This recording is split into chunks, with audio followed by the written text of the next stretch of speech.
So David, thank you for talking to us. Tell us a little bit about your book. Well, it's been a while since I've had an opportunity to actually sit down and talk about, eventually write a book with Pat Symes, who was the author.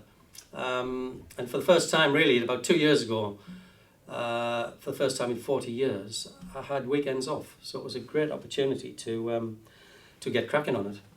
Mainly because the first time in 40 years, mainly because I was doing obviously playing and having a job and doing a lot of media work for numerous radio stations and the likes of. So all that stopped 2 years ago. Great opportunity, as I say, to crack on with the book. Nice time to see my grandchildren as well. Spend a little bit of time with them. So all in all, everything fell into place really with regards to that. Been thinking about it for a while. Over the years, people have asked me, you should write a book and what have you. I'm not one of these people who write a biography when they're 24. I'm now nearly 60, so it was a good opportunity to reflect on the things that I've done both on and off the field and in and out of football. And hopefully it's an honest account of David Armstrong's life through David Armstrong's eyes. Other people might have different views, of course they will do. Yeah. But the main thing is it's done, and I'm very pleased with the way it's turned out. So you're not doing a Rooney as such? Most definitely not. No. This will be my one and only book, most definitely. And I'm sure he's got another 3 or 4 by the time he's 30. By the time he's 30, yeah, probably. So what actually inspired you to write about your career? Just mainly, it was something that, you read other people's autobiographies or biographies, and it was something that I'd always wanted to do, although I never felt really that I had an opportunity to do it. We're going to just move on to Borough very quickly. Right. Who do you reckon should replace Tony Mowbray? Oh, there'll be I should imagine be a list the length of my arm of people who want to take over at that club, because the chairman, who unfortunately and is good friends with Tony Mowbray. Tony was actually my apprentice at Middlesbrough. Oh, really? So, yeah. So I know if you cut Tony in half, he's Middlesbrough Football Club through and through. And so it was a hard decision for Steve Gibson, the chairman up there, because he wanted to give Tony a crack. But the way things had been going, they weren't playing particularly well at home, and this is not just this season, it's the last couple of seasons. They don't draw the biggest crowds at home either. Well, they don't, and times are tough, and in my book as well, there's a little, opportunity for people to realise and that I can relate to times of austerity when I was being made redundant 2 or 3 times on the dole. And people in the northeast are used to that sort of scenario. And times have been very, very tough, especially on Teesside. The iron and steel works have closed down and what have you. So the heart was really taken out of the community, which is why the club as such is the focal point of the community and has to, really get the support and try and play and get results for the whole good of the area. And that wasn't just happening. The home performance wasn't good enough. They weren't good enough, and away from home, they're quite a tough side to beat, and they played better away from home. But it's your home supporters you really must satisfy, and they weren't able to do that, and consequently Tony lost his job. As I say, there'll be a number of candidates. What about Ian Holloway? Do you think he seems to be more of a sort of David to Goliath sort of person? Yeah. He takes someone like Blackpool to the Premier League. I mean, Borough a bit of a bigger club than Blackpool. In many respects, yeah. Although Blackpool are doing quite well, and then Middlesbrough are struggling at the wrong end of the table. People like Ian Holloway, who's a real character. Not too many of them in the game now. He really takes the fans, wherever he's been manager, to heart, and he wants them to be a part of the club. He wants them to be entertained and play good, entertaining, attractive football for whichever club he's managing. He's certainly one of them that will be in the running. It depends whether the Middlesbrough can afford the wages now that managers are now looking at, and I think I think clubs, not only Middlesbrough, a lot of clubs have got to take a reality check and think, well, yeah, we might want somebody of this sort and ilk of stature to manage the club, but is there somebody who can do it for less money, who can do just a more admirable job, really? Yeah. Well, such as myself. Yeah. So you put yourself forward? No, I'm not. They know where I am if they want me, and I say that with a lot of heartfelt emotion, because I've got the club at heart. We were part of a very, very successful Middlesbrough side when we were there under Jack Charlton. I grew up with a work ethic, which I'm now seeing in Southampton actually for the first time in 40 years. I'm seeing a football team playing the way I was brought up to play. Yeah. And that in itself has reignited my passion for the game. It's Southampton, first British club I've seen play like that for a long, long time, for 40 years, as I said. So what I'm saying to you is people who know the game and know what is demanded of the players can get an awful lot from that, from a good work ethic, good disciplines, good habits. Whether you become a top class player or a player who doesn't quite make the top, but he can play at a decent level. If he doesn't make the grade, then he can go into a job with good morals, good ethics that will stand him in good stead for whatever work of business to go into. Yeah, talking about Southampton, actually, you were part of the side that finished second in the table, obviously their highest ever position in the top flight. Yeah. What do you think they need to do now to actually get to those sort of levels, like Champions League levels? Well, they're not far off it now, to be perfectly honest. I've just mentioned the way Middlesbrough played. Southampton now are playing the way Middlesbrough played under Jack Charlton. We were very, very successful at Middlesbrough. And as I've said, they're the best British team I've seen for closing down. I don't want to get too technical, but they need to, as they are doing, pressurise teams high up the field, and not in ones and twos, because let's not forget that the Premiership teams have got some fantastic players within every team. And even the lower teams in the Premiership. The lower teams, you've got that. Yeah, of course they have. And what I'm saying to you is that you've got to pressurise those players, especially the invariably midfield players or front players.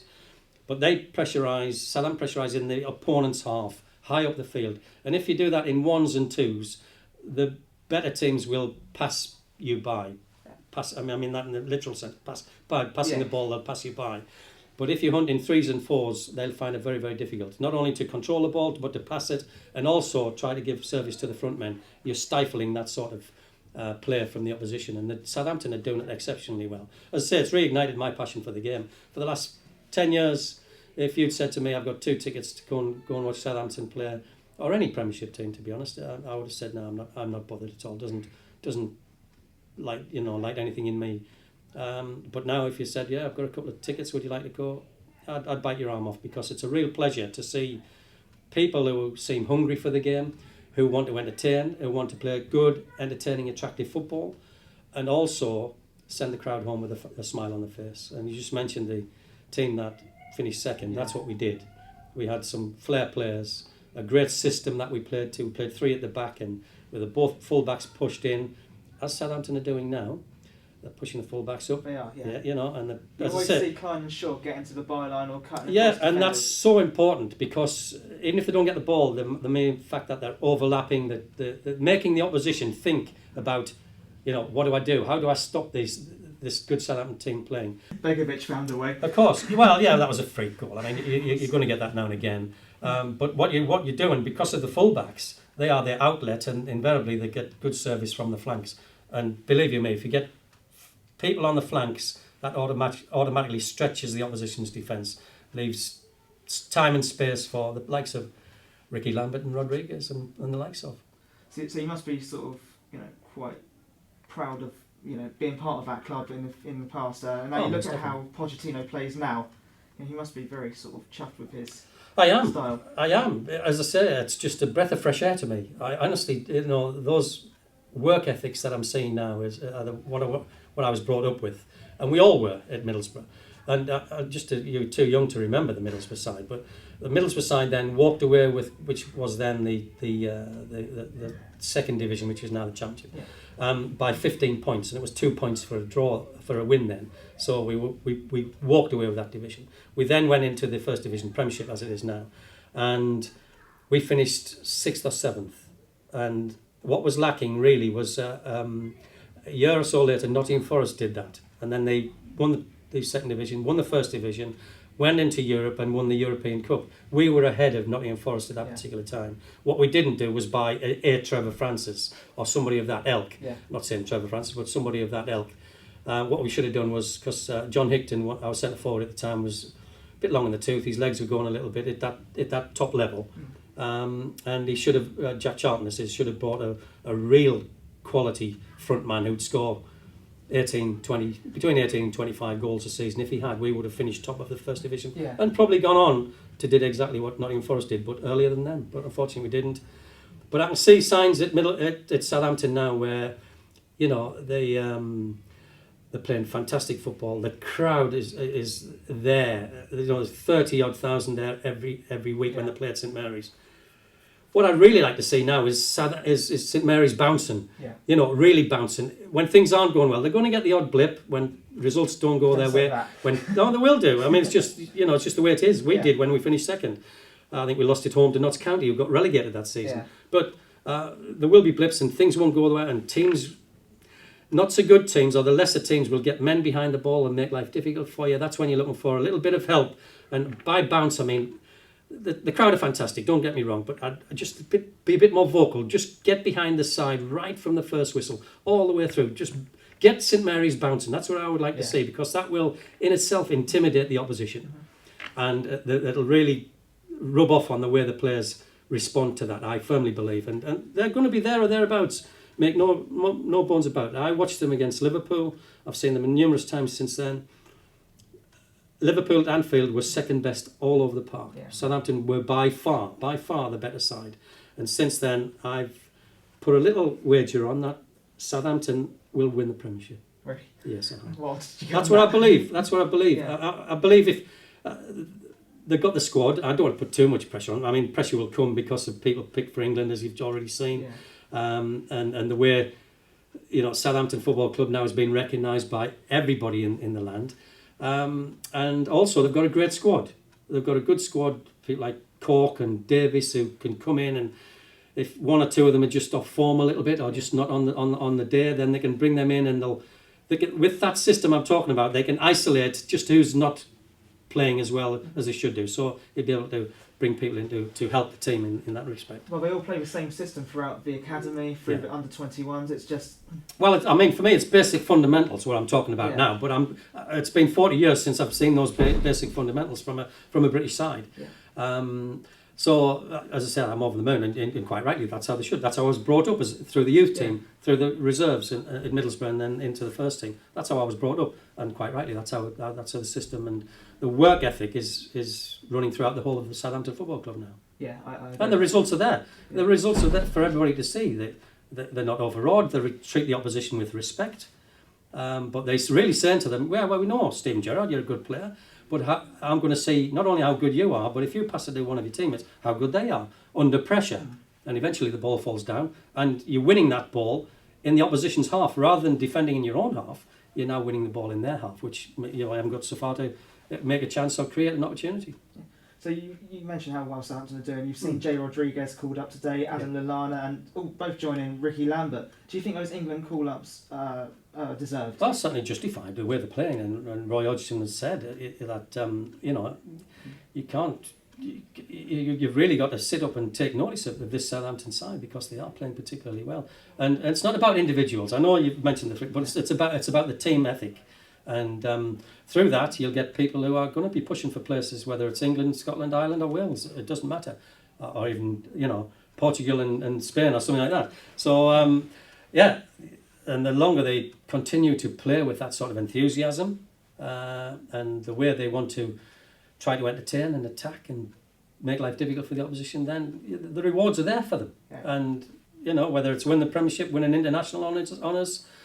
Then so be it, but it's fully deserved. They're working their socks off to do well. We see Dejan Lovren taking a lot of praise, but there's obviously, like you said about Portugal, Jose Fon's alongside him, and last season he was part of the worst defence in the league. Now they've got the second best defence in Europe, just behind Roma. It's about the unsung heroes as well. Well, of course it is. That's why I say it's not about individuals. This particular